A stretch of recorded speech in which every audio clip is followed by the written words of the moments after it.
hiyo hali, kata huo ugonjwa, usiupe kichwa. Uponyaji unaanza na wewe na ushindi unaanza na wewe.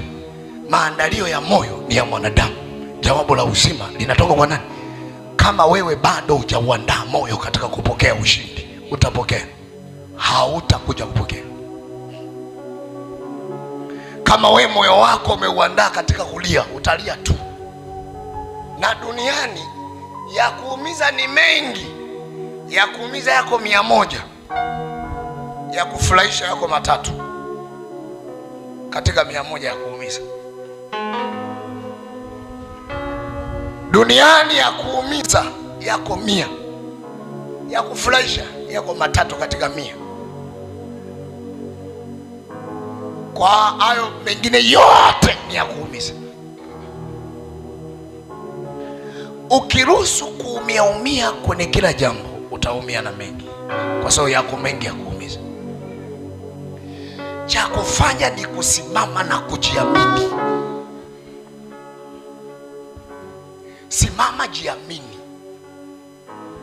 alafu useme katika mti uliokatwa unaweza ukachipuka tena. Haleluya!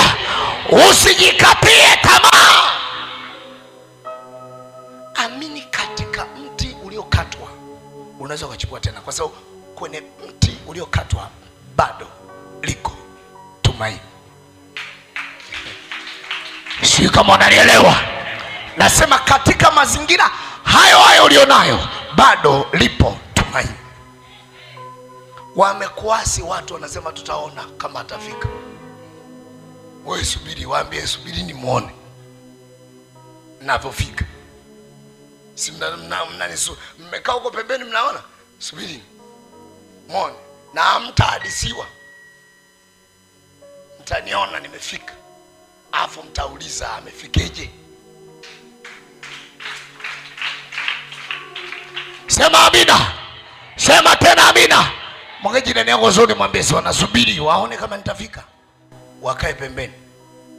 Usimpe adui yako kichwa. Wakati anasema tutaona kama atafika, mwambie kaa hapo, tulia.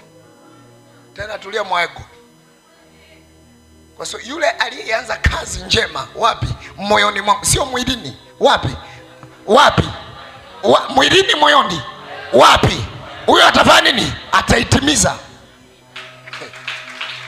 Haleluya. Haleluya.